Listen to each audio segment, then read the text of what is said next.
Hello, everyone. Good night, good evening, and welcome to Women Leading Around the World. I'm so happy to be here. I just landed in Kenya, and I am here with this beautiful woman tonight, June Gachui, and she is just fabulous. So you all come on, say hello to June, and you might have seen her album right above in my post today. Beautiful songstress, among other things. So this is going to be a very interesting interview tonight, and it's going to be fun because she's fun. She is absolutely hilarious, just fun. So you all come in, let me know that you're here, and I see the numbers. You're coming in. Hi, Diana. Of course, I want to thank Diana because Diana is my UN international friend who introduced me to June. And so, June, welcome tonight. Thank you, Well, Barbara. well, it's Wednesday. I want you all to know. Y'all come on in because it's 1 o'clock in the morning in Kenya, okay? So I told June, I said, June, take a little nap before you come in tonight. I am so glad to have you here tonight for so many reasons. One, because we have been to Nigeria and we're in Kenya now. Kenya is just absolutely beautiful. I'm looking forward to getting there. And I just want to start off tonight, June. I told June, just come on, be yourself, and tell us, who is June? Who is, because there's so much that I'm going to talk about and tell you all about her tonight. When you finish hearing about this woman, you're going to go away saying, what am I doing with my life? I need to get busy. June, they're going to be like, I need to get busy. I need to get busy. So June, but tell us who you are. Tell us who June is. Okay. Well, June is a daughter of Kenyan soil, one of three siblings, the middle child. So, I had a phase where I was too old to do this or too young to do this. So I carved out my own little method of doing things and my own little world. I am a lover of all things art, an advocate for the arts. I'm a singer. I am a performing artist. I am an entertainer extraordinaire. Yes, you are. I am a child of God. I am, a citizen of the world. I'm just a person who is trying every day to wake up and do the absolute best that they can. And not live with any regrets, because that shoulda, coulda, woulda thing, it's not my portion for my life. So, I've decided, if the answer is why not, I'm going to try and do it. If it doesn't work, that's fine. But more often than not, I will try whatever it is that comes my way. So I like taking risks, calculated risks, but not anything too crazy. Although some people would argue that that's not true. And I think I'm happy, I'm content, I'm joyful. I've lived a full life, and I have so much more left to do. So wow. That's well, I'll just say this: if you have so much more left to do, June, and I know you do, because really she's young. But I told her I've read her. I was reading her bio, and I was like, "Whoa! All right." I would think that she was 70, having done all this stuff. Okay. But I want to unpack some stuff because, June, you are meeting you and just seeing you on YouTube and Instagram. You come to life. You really are. When you say, I live life, I love life, that is very obvious in everything you do. Everything that I've seen you do is very obvious, right? That you also have fun. You have fun doing it. It's important. First of all, tell us, what part of Kenya are you in? So I live in Nairobi, Kenya, which is our capital city. Okay. Born, however, in Mombasa, which is our coastal city. Okay.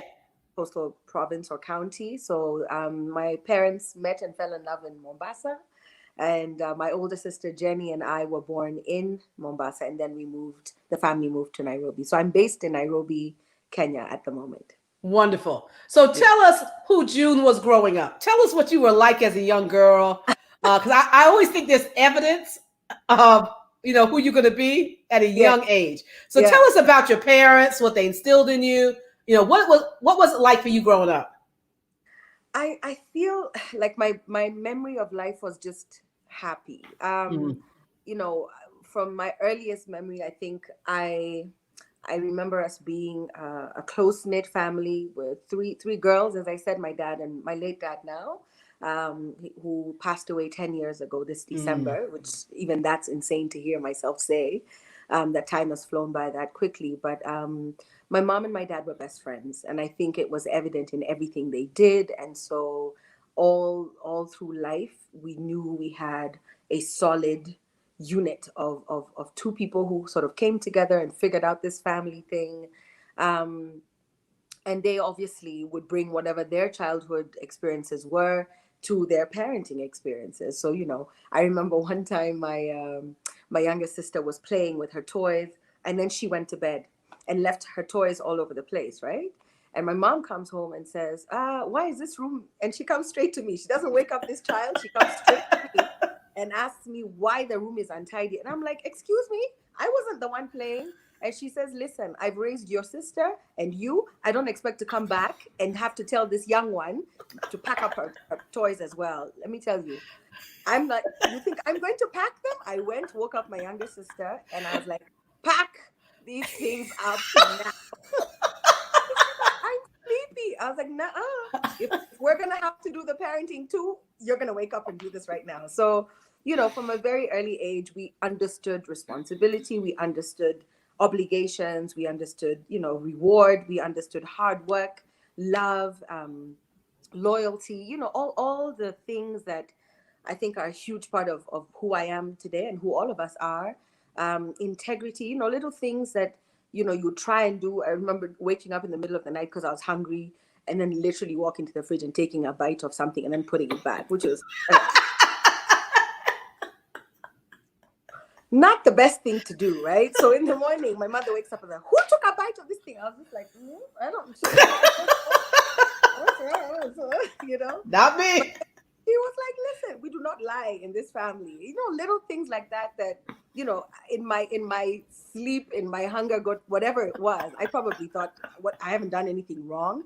But just little experiences that I can call to memory, that just uh, you know confirmed that I think we grew up in a solid, warm, loving household.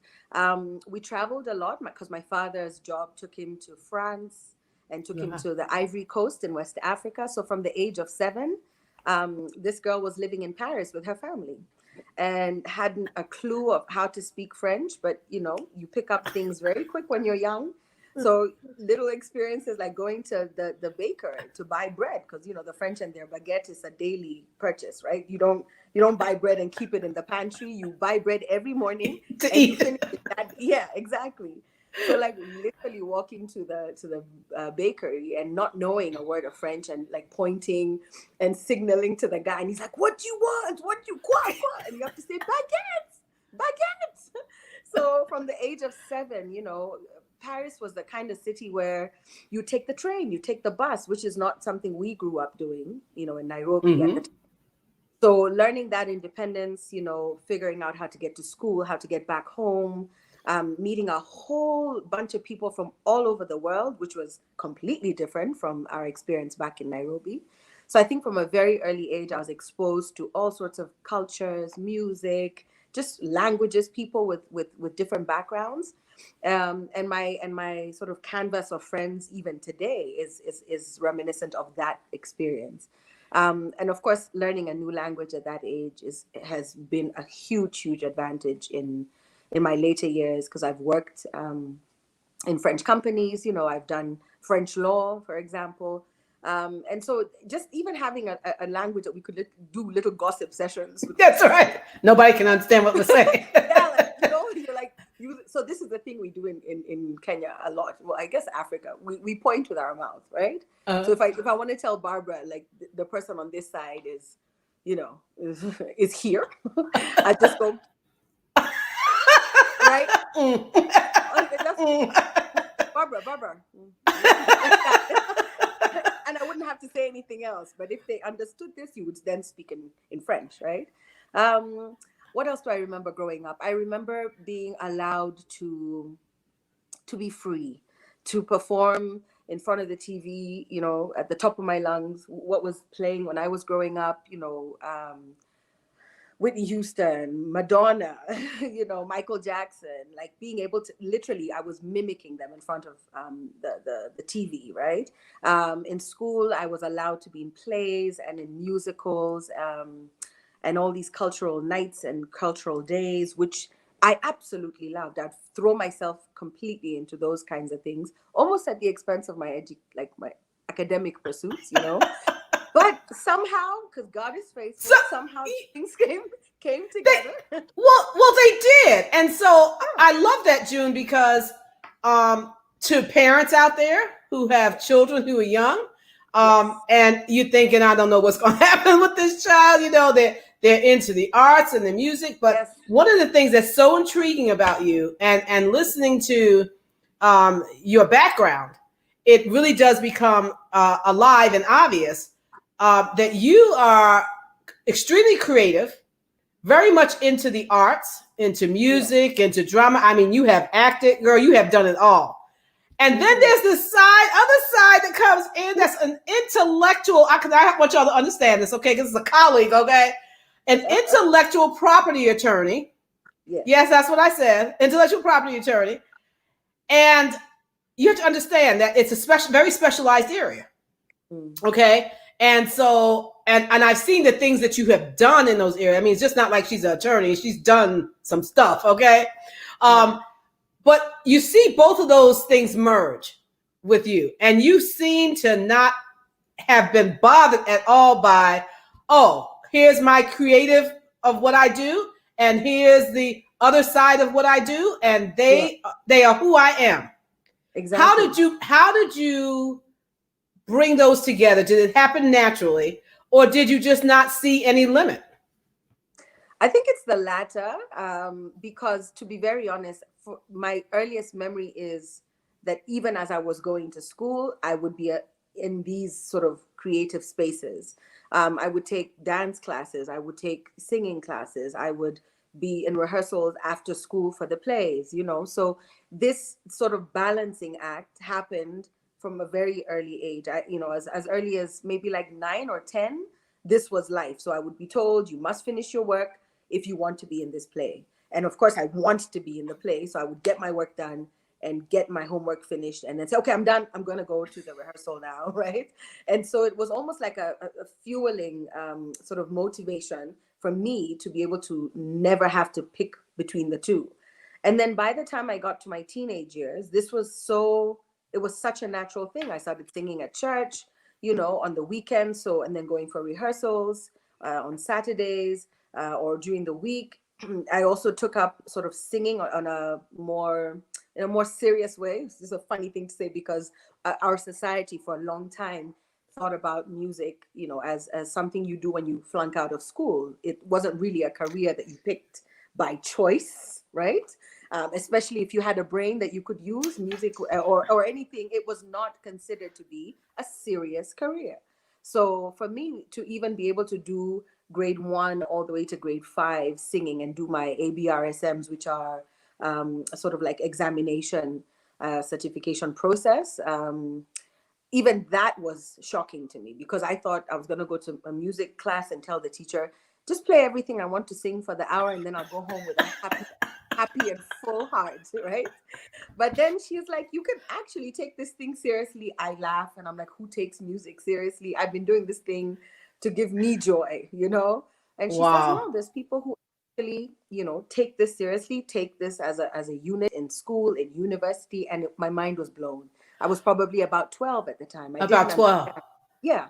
Wow. So I went on till about the age of, I want to say 16. And then it became a bit difficult for me because music theory and I were not friends. It's like that just was not happening for me. And I accepted my fate at that point. And I said, okay, I'll keep singing, but I won't be able to do the next grade until I get to grade 4 or 5 of music theories. And so I sort of got stuck there. But to be honest, Barbara, by then I'd learned everything I needed to learn in terms of how to use my voice, that it was an instrument. It wasn't just a thing, and I thought I could sing when I went to my first class and my teacher was like, okay, what was that?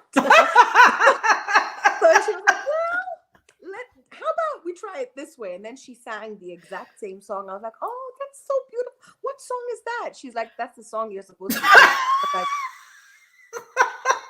like, yeah, it did not sound. It did sound not like sound that at all, at all. So she opened my eyes to my lungs, my diaphragm, my head voice, my nose, my nasal voice, my throat voice. I was like, what are all those? And so I think I learned enough to be able to then explore what my gift could allow me to do, and continued singing at school, at church, as I said, at family, friends, weddings, you name it. I was performing in my teenage years, right? wow So this thing of school and the arts never competed, to be honest. They was finish one, go do the other. go And do so the other when I started working, it didn't make sense to drop anything. I was like, okay. yeah, right. Some people are like, once you get to a certain age now, you decide what you're going to do and, drop one. So for No, you, it sounds like they have always coexisted. completely. They've always coexisted. And Yeah. so if someone were to ask you, Yeah. if I would ask you when you were 6 or 7 or 12, what do you want to be? You know how we ask kids, what do you want to be? What would you have said? At that time, I don't know if I had a sense. I think later on, maybe when I was about 16 is when I knew what I wanted to do. And it was still confusing because I wanted to be a judge.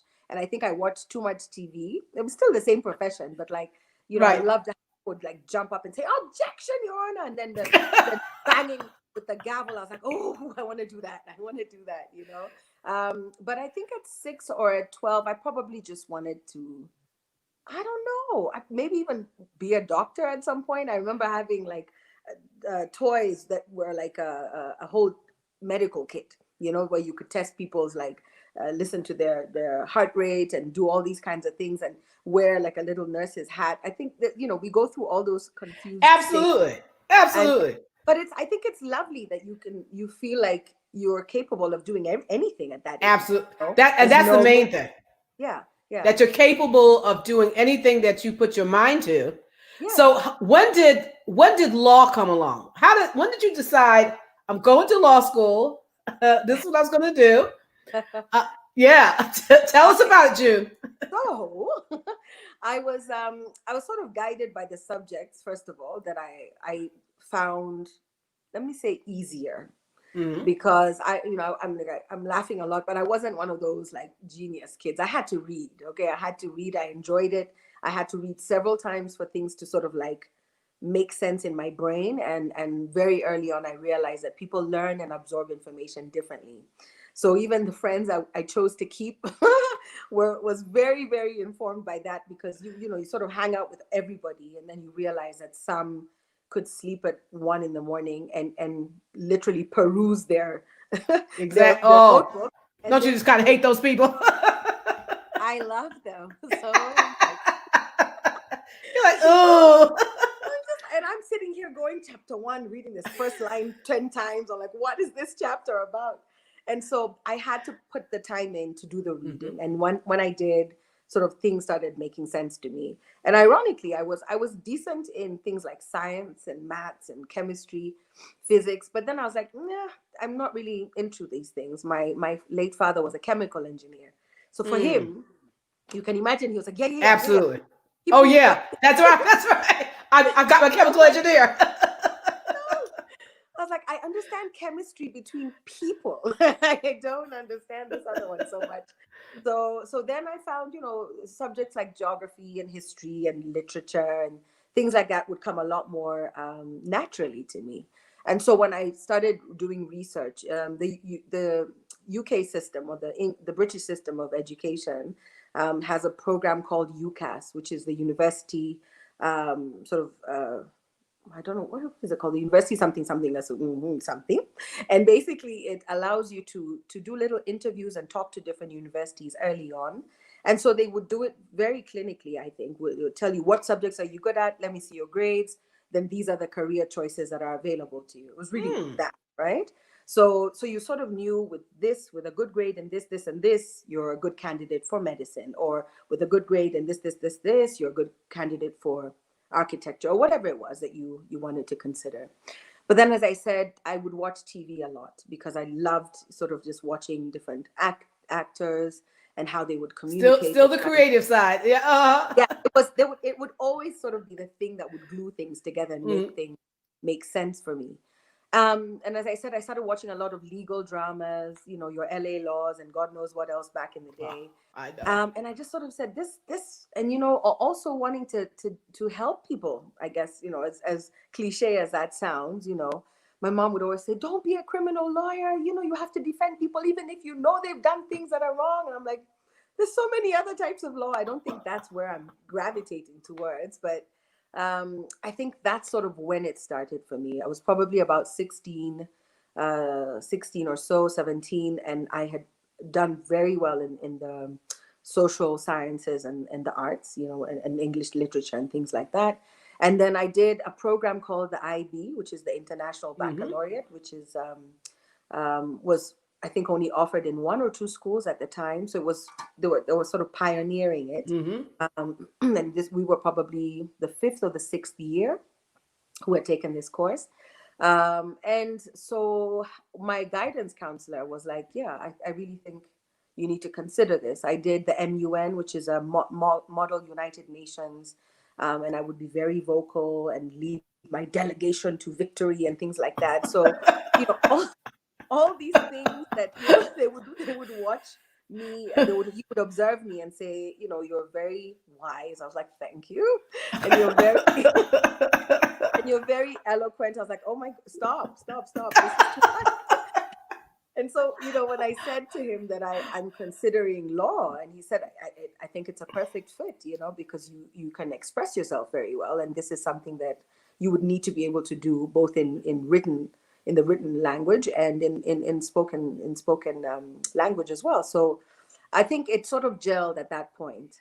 However, I then got to my first year of law school, and I was like, Now you "What were have I just now done?" you went to law in the United States. No, I did my undergraduate in It the UK, in London, uh-huh. at the London School of Economics and Political. Okay. Yeah, in London. Yeah. So I took. So our system is a little bit different from yours. So we Okay. do undergraduate in law. Okay. Okay. And then, as opposed to you guys who have to do an initial undergrad, Undergraduate. Okay. and Okay. then go to law school. So for us, it was a 4-year program for me because I did law with French law, and I Okay. sort of start right off the bat. As soon as you're done with the IB program, you have about 9 months off, during which I worked, and started trying to save some money and just get an office type experience. Work experience is great. It teaches you things that you don't learn in an academic setting.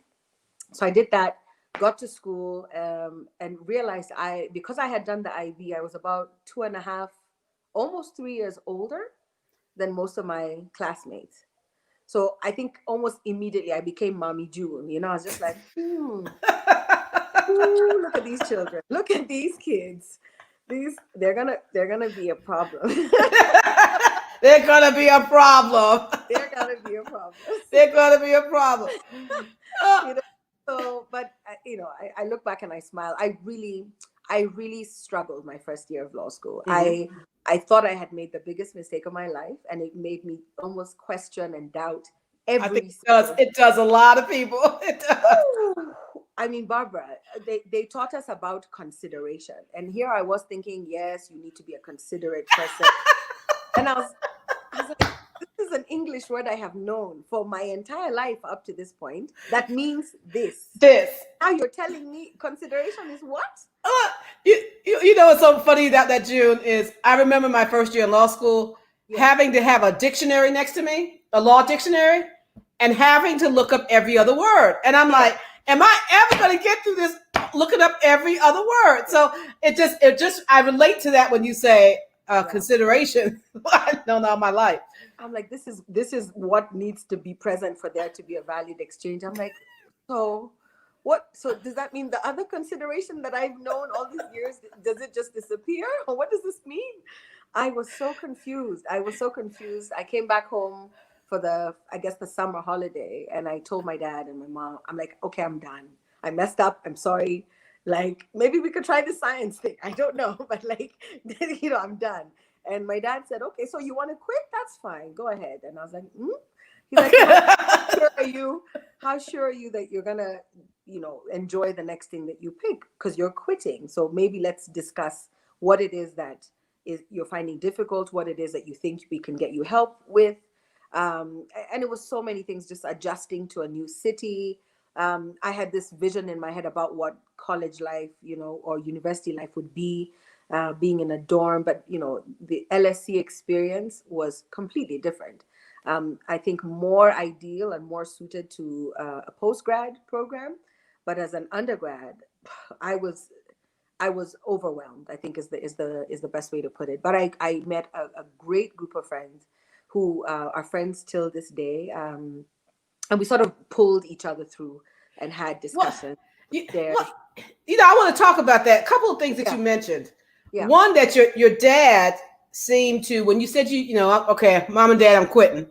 yeah, yeah, It seemed like he began to coach you and started asking you questions. yeah. Like, He did. okay, well, what makes you think that you're gonna like the next thing better? And really started coaching you. So when you had that conversation with them, what Mhm. was it that made you say, okay, I'm going back? First of all, I never saw myself as a quitter, even when Mm-hmm. things were bad. That was never an option. I mean, I literally need to fail and fall flat on my face to Mm-hmm. get the message. So that was something that, even just him saying the word, I was like, whoop. I I don't want to be in that category. I just said it was difficult, okay? Right. And he's I like, didn't really yeah, mean I would have quit. I'm just venting. right. And so he was like, yeah, but so what? I even considered moving to a different university. And I said, Mm. maybe if I go to a different town or a different city. And he's like, okay, those are all external factors. You haven't dealt with what it is that you're, Wow. have you put in enough time? Have you actually done your best? And if you haven't, then what's stopping you? Because Mm. at the end of the day, it's like, look, we're paying all this money because it's not cheap, to study out of in a foreign country. Absolutely. Um, and so, and that was the other thing. Like, here are my parents working hard to put money aside. And so what am I doing? Like, am I really saying I can't manage? I can't achieve, and nobody's asking me to get, a first class honors. I mean, like, asked to pass the damn course, like just pass, June. Come back with a degree, something. And I was like, okay, I can do that. Something to show for it. Come on, June. He was That like, is do what. So let me ask you this: how it. you've done a lot of things, and a lot of the things that you've done have really been in leading, and that's what we're talking to women about leading. Yes. How are women leading in Kenya? I mean, when you look at the landscape of Kenya in terms of women that are leading, Yeah. and men that are leading, and what are your thoughts on women leading? So I think the truth, there's my thoughts, and then there's the truth. And Okay, then tell us there's your the rest of thoughts, it. and then tell us the truth, and tell us where Yeah. they merged So I or feel not. I feel like there's a lot of women doing amazing things. So I'll Mm-hmm. start by saying that Kenya is a very entrepreneurial space, country. You find a problem, and our instinct almost immediately is to try and find a way to solve it. So Mm. there's very few people I know who have just one, like, job. So you have your main job, and then you have your, what we used to call, your side hustle, right? Which would then some, like, sort of cushion you. And I know this sounds, I guess, normal for a lot of even my friends in the US. When I was in school there, people had a couple of jobs at least, do this on the weekends, do this shift on nights, and but here it wasn't like that. Here it was literally like, you have this full 8 to 5 full-time job, but then you have this business that you've set up on the side. So, and the majority of people who start with this entrepreneurial spirit are women. And so for a lot of my sort of experience, even when I think back about women and them leading, has been from that. My mother was a great example. She worked for the UN for 34 years of her life. But she would sell eggs, milk, because she had a farm. So she would literally get farm produce, get the produce to different people who were, ordering produce from her, and would finish that before she went to work. Right. So this is like somewhere between five Wow. thirty morning and 7 6:30 in the morning. She would do this hustle. And so for as long as I can remember, this has been the way. So my thoughts are that women are leading in making sure that there's small, call them cottage type industries, that are creating employment, that are making us self-sufficient economically, that are making us be able to take care of ourselves. And that's sort of what my observation has been. Now, the truth of the matter is what the indicators are when we speak about women in leadership. It's usually government, it's usually your top 50 to 100 companies, and who are the CEOs up there, who is serving on those boards.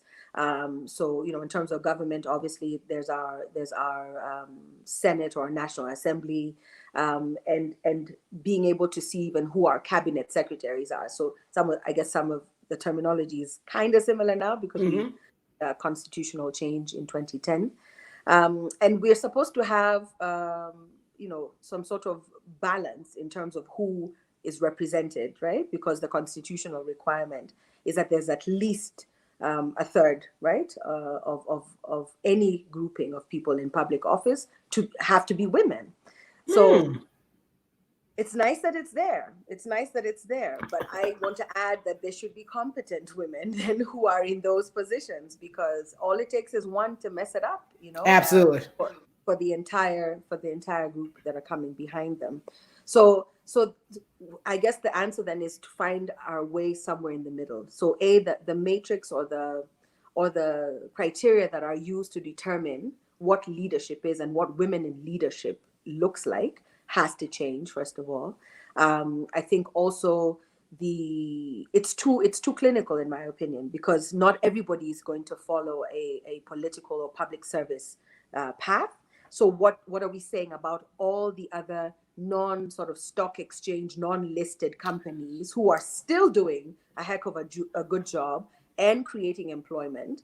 Probably 60% of the employment out there is not coming from listed companies, right? But that's all we look at. So I feel like we have a lot more to think about and to discuss in terms of gender equality and gender even inclusivity, but having the conversation on a wider scale, not just sort of this 3 or 4 things up here. And if you haven't broken that ceiling, then what does that mean? You're not a leader?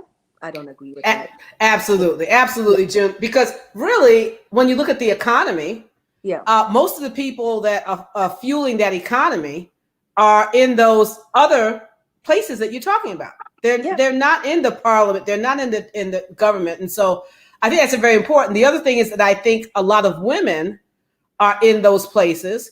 And, we lead in so many fronts. We lead at home. You just watch your mom, getting up and taking care of her business, delivering milk or whatever it was before she even started her other job. So I think we lead very well. And so, but you have led organizations. You have been the head of quite a few things. Tell us about that, and what are the leadership lessons that you've learned by leading? First of all, tell us these places that you've led, because you've led quite a few places. Yeah. Okay. So I have led quite a few places. I think I'll speak of maybe about 2. I think that probably gave me the biggest life lessons ever.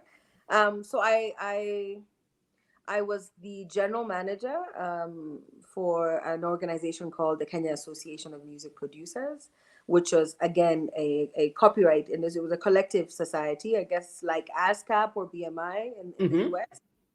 So I led that for 4 years. I set it up. I helped to set it up and get it up and running, and run it for 4 years before I then, opted to do something else.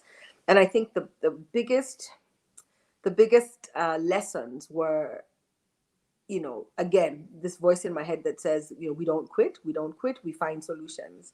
It was an extremely difficult and trying period, because the organization wasn't doing that well financially. And so, I mean, something that you expect to be such a basic thing like your salary was just not available. I mean, it was just not there.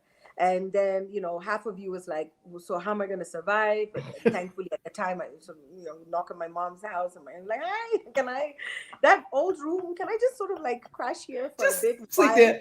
Yes, I'll just bring one little bag, then two bags, then five bags.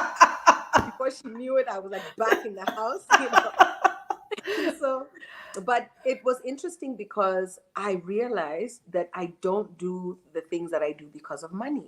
And that was my lesson, that if you're driven only by money, then half of the things that you will set out to do will probably not work. And so my determination was even to pass that message on to my colleagues and the team that I was leading.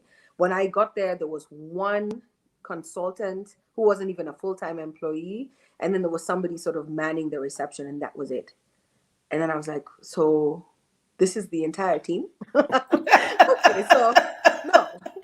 So structure, even understanding basic things like structure. So because I had worked in structured organizations before, I knew we need somebody to handle the accounts and the finance department, because that's not me. I get it, I understand it, but I'm not the accountant. We need somebody to, so like just working through what does this little startup, because that's what it was, need to get its feet off the ground. And more importantly, if I do my job well, then the foundations of this thing don't break, regardless of who comes after me. I think the second thing was being able to have the vision, but then pass on the passion to your teammates, because that's not always an obvious, it doesn't translate. Okay. I've worked with very passionate people who alienate, their team.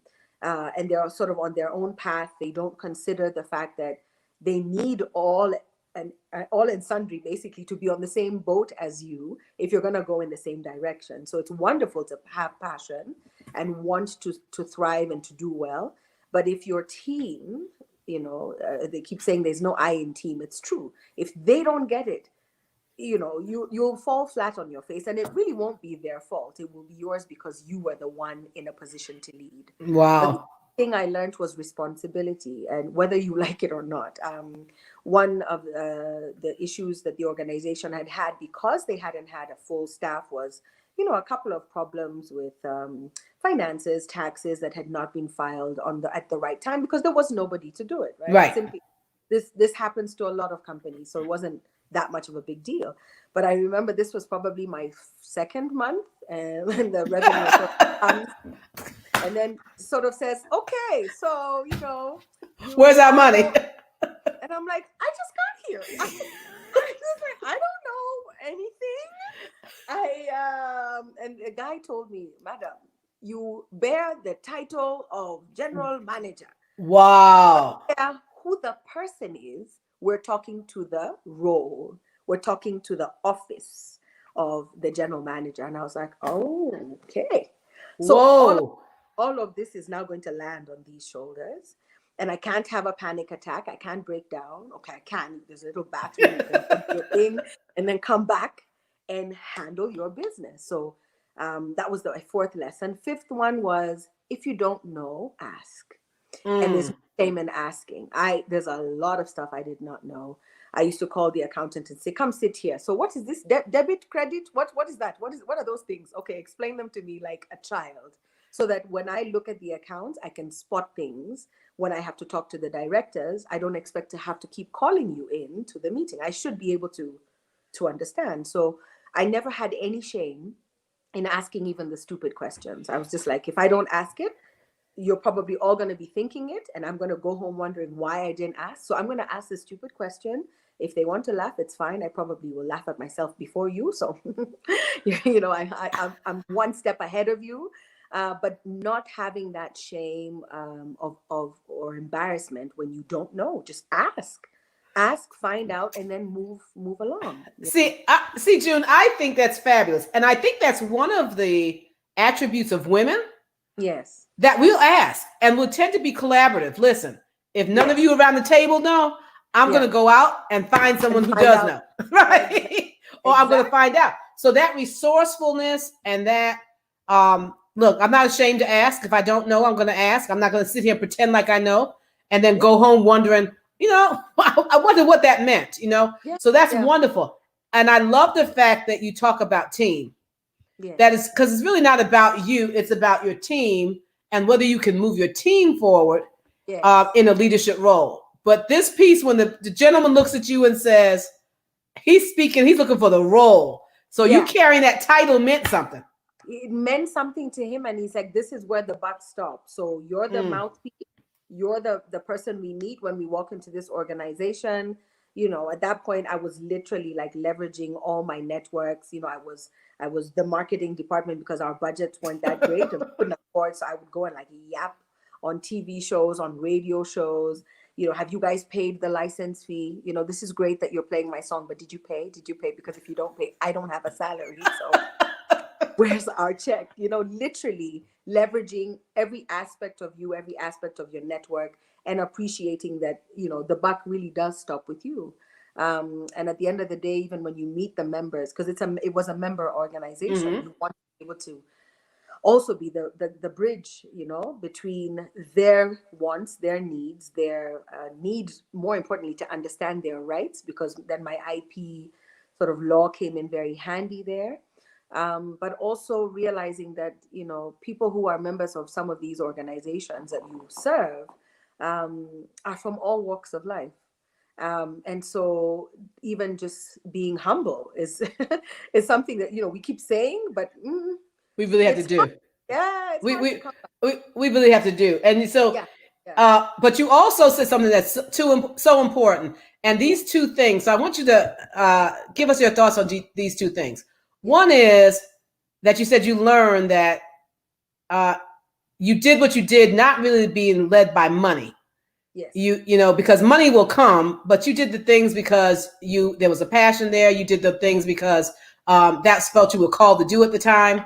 yes, And give us, but then on the other hand, you were talking about going yeah, in and saying, okay, were the fees paid on this? Because if they don't get paid, I don't get paid. So yes. tell us, I find that women a lot of times sometimes have an issue with talking about money. We do. It that's So that's a fact. all right, so tell us about that. I mean, what would you say Okay. to women? Because June, I just talked to some women last week, and I was talking to Yeah, them in this and I found that they got really uneasy. Now these are business women, yes, okay? yeah, But they got really uneasy when she was talking about money. So yeah. talk to us about that. Okay, listen, money is a great thing, guys. Okay, if you need to hear it again, money is wonderful and necessary. Okay, but it cannot be the driver, is all I'm saying. Exactly. So if you and what I mean by that simply is, if you're going to put your time, your effort, your resources in something, it should be for it to have impact, for it to have a legacy, for it to make a change. And these things sound, again, very like it's the nice frou-frou thing to say, but it's true. Mm-hmm. You don't, we're not guaranteed life, we're not guaranteed 100 years on this earth. So the quicker you get to that realization, the better. Number one. Number two, money is necessary for things to move. It's Mm. you need to pay your rent. I mean, I'll give you a very simple example. Every female that I have ever interviewed, one of the questions in the interviews, so what's your expectation in terms of salary? And it's okay, whatever Okay, you have. Jude. I'm like, no, I don't know where you live. You have rent to pay. You have your I mean, listen. And then I take a piece of paper and walk through the basic necessities that this individual will need to survive. I'm like, so where do you live? What's your rent? Okay. Transport. How much did you spend coming here? Did you use a cab? Did you use a public means? Do you have a car? Do you have to gas up your car? Like, literally, I'm like, you should have a minimum number for you to not be a burden on anybody else. What is that number? And then, would you like to save up? Would you like to maybe go to school, take your kids on holiday? I'm just like, this is your life, not mine. Wow.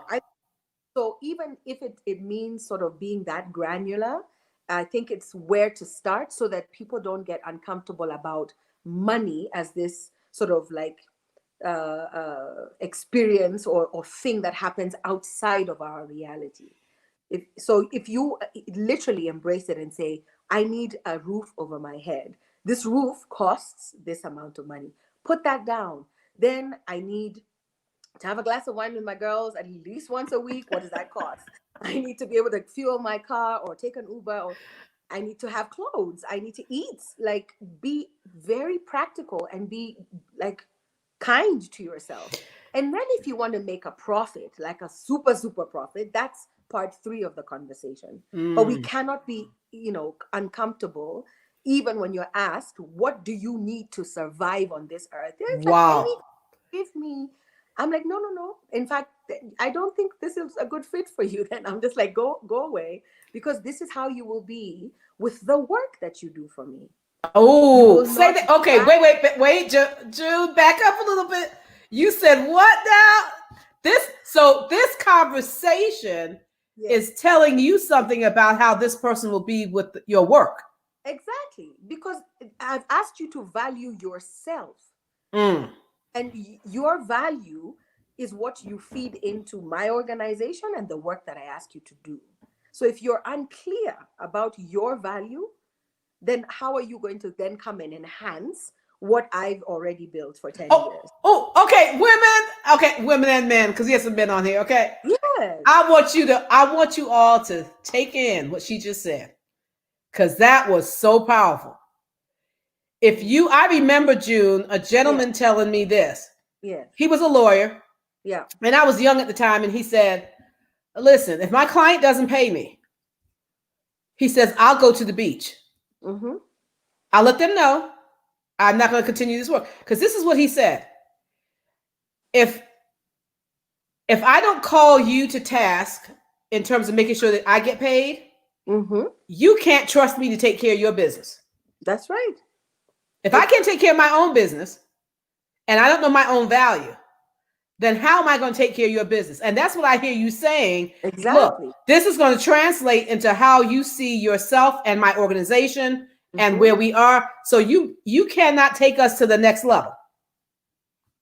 Because the Wow. only reason we're having a conversation is because I, as the owner of this organization and leading this business, recognize that we need new blood, we need new thoughts, we need new energy. And so if you're already coming in with this timid, it's not helping me. It's not helping me.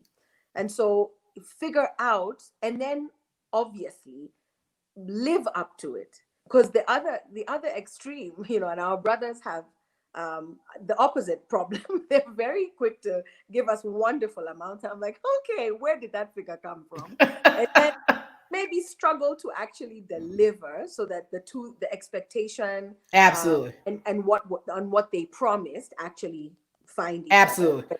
So So we need to yeah. find a balance, Yeah. So we want you to over deliver. Plan Yes. to over deliver. Okay. Let me give you this bonus, and That's this is right. because, okay, you've done a really good job. You, Take this commission. Like, it'll come. You do your work, you do it well, stand behind the things that you produce, the work products that you produce. And honestly, everything is referrals will come through, more business comes through, repeat business comes through, and all that then equals money. But if you can't get the first thing done, the chain is broken. wow. Yeah. Wow. Dude, I think I heard you tell a story about, I think it was you about your dad. Was it about your Yeah. dad? And did he have a conversation with you about money? Yes. Yes, he did. What's your dad say about money?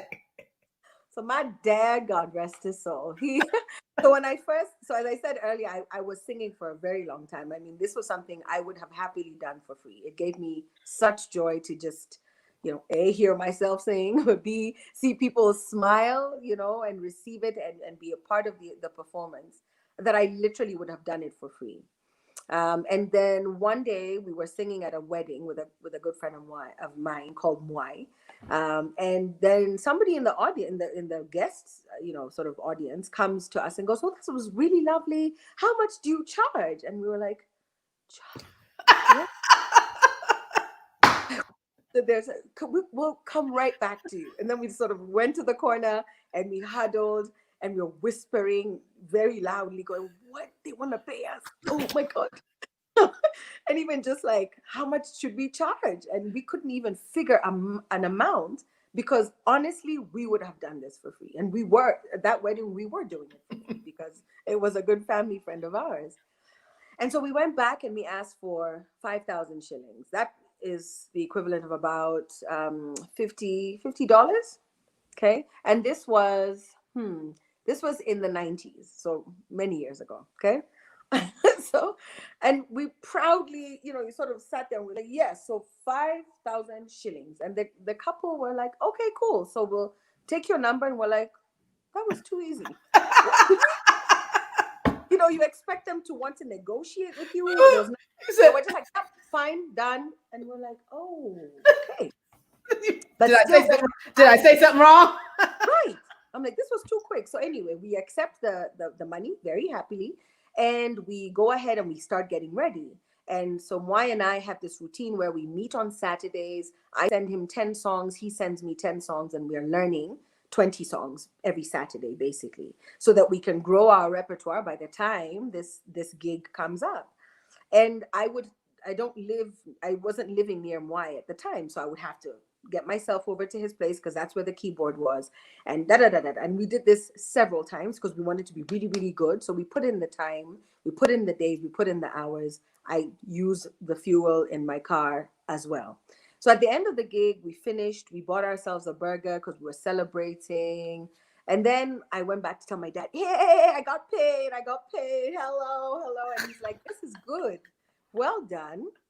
So how much did you make?" And I told him, "Yeah, we made 5,000 shillings."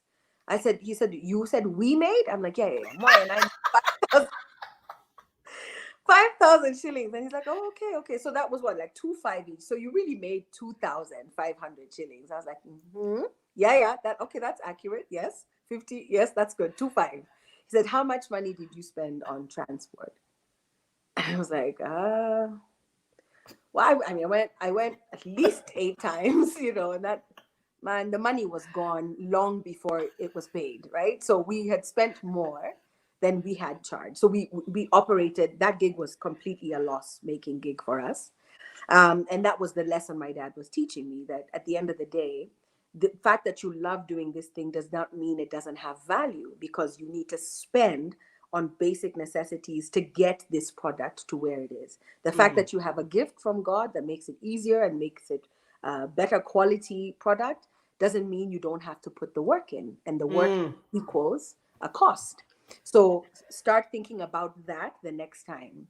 And so, it has incrementally increased, exponentially increased since then. Oh, But we never charged that money again. We I never love charged. that story. I love it. Right. Well, June, I can't believe we're coming to an end, but I have to find out, because Yes. I woke up this morning. My friend Diana, my Yes. UN ambassador friend, sent me this Instagram piece of you. And guys, first of all, I want her to give her information before I Yes. ask her this last question, Okay. because she is entertaining to the T. June, give us your Instagram, where they can find you, YouTube, Okay. the whole thing, because then I have a Sure. couple of more questions for you. Okay. So I'm on Instagram at June, like the month, June Gachui. That's Gachui, just like it is there on my name tag. On Facebook as well, at June Gachui. I think there's music as well, because my page, you could follow my page for my music and creative things. But you could also try and make me your friend. If you look nice, I could friend accept your friend request. I'm also on Twitter at June Gachui, so it's consistent for all three platforms. I'm also on LinkedIn, so that my professional side can also come out. And we also have Instagram and Twitter pages at JGIP Consultants, which is the organization that I run. And so please follow us, follow me, and the rest of the links will automatically come up. Yeah. And She I'm also on YouTube, so check me out there as well. she's fabulous. She's absolutely fabulous. So June, all right. Yes. So tell me what I was watching this morning. It had something to do with a cooking show in Kenya, Yes. Yes. and So I just thought, you guys, I want you to go see this. Give them it was on Instagram. Give them your Instagram yeah. handle again. So at June Gachui, at June Gachui. And the show that Barbara's talking about, we were doing some promos it's called the Great Kenyan Bake Off. It's a baking show. So it's actually a franchise off of the Great British Bake Off, which is a popular show, I think that many may know. And so the Kenyan one started last year. So this is our second season, and I'm one of the presenters. So we do promos and we try and have fun with them because I do a little bit of improv comedy as well. So we sort of incorporated that and had our directors give us some really cool scripts. And so we were trying to figure out what the location was for for the actual Bake Off location for the shoot. And my co-presenter and I were basically doing this whole Tango 1, Tango 2, Tango 1. It was hilarious. And what I found was amazing, because you see, this is what creativity does, I guess, when you embrace it. Our makeup artist literally painted a camouflage mask on my face, right, with makeup. And so the idea was, it's part of the look, obviously, but then the fact that we had a makeup artist, we're like, let's put this child to work, and she did a great job, you know. She did. She did. So I'm a co-presenter on this show, so I do a bit of TV work as well, and it's basically a show that tries to find Kenya's best amateur baker, Wow. and give them a wonderful prize. So it'll be a 10-week season, which I encourage all of you to watch if you can. It's called The Great Kenyan Bake Off. You all go. I want you to encourage. Listen, we've had time. We've had COVID. We had all this other stuff. But you need to laugh. You need to have fun. Yes. I mean, go watch this. I woke up and I said, Diana sent me this morning this thing with June. I said, and it is hilarious. And I watched it like June. It was just a little clip. I watched it like several times throughout the day and just laughed. I said, this woman is so talented. June, you are so talented. Thank you. You are so gifted. Tell us before we leave, though, about your consultancy and what you do in your consultancy agency. So my consultancy is called JGIP. That's June Gachui Intellectual Property Consultants, and we've been around for 10 years. June 25th this year was our 10th year anniversary. And basically what we do is that we serve the creative entrepreneurs and other corporates who want to protect, monetize, and exploit their intellectual property works. And so anything from copyrights to trademarks, patents, utility models, the entire gamut of intellectual property or IP work. We do a lot of workshops as well, because training is a really it's really dear to my heart, and I find that we really perish because of lack of knowledge. And yet a lot of us find ourselves in the creative space because God gifted us, yet we haven't taken the steps to actually learn and understand what this area that we've chosen to go into requires of us. You know, do we understand the rights that we hold? Do we understand what we're giving away? Do we understand the importance of contracts? You know, things that for you and me, Barbara, would be basic in terms of understanding, you know, our legal capacities and our legal obligations. But for a lot of us out there, I found a vacuum. And this was because I was working for an oil company in their legal department, full corporate life, you know, corporate legal life. Mm-hmm. But I was still doing my artsy thing, obviously, on the side. And then I would always get asked by my other group of fun artsy friends, oh, you're a lawyer, could you look over this contract, you know, during rehearsals? We take a break and they shove this contract in my face going, can you just read it quickly? And I'm like, you think I went to law school for 4 years to read this thing in 2 seconds? Are you crazy? Take the pay. So this is what basically inspired me to sort of like set out on my own and sort of quit employed life and be this entrepreneur who sort of charts this territory. And so I think 10 years ago, very few people had focused on intellectual property. It was still very new for us here in Kenya. But since then, I mean, we've trained almost, 10 to 12 young lawyers who've then gone on to either set up their own firms or go on to head wonderful departments in their new current employers legal departments. And so I think we've done an amazing job. I'm very proud of the work that we do. We've also had international clients, and of course, being an associate member of the International Trademark Association allows me to sort of engage with lawyers in different countries if our client wants to be able to protect their trademark in a different country as well. So that's basically what we do.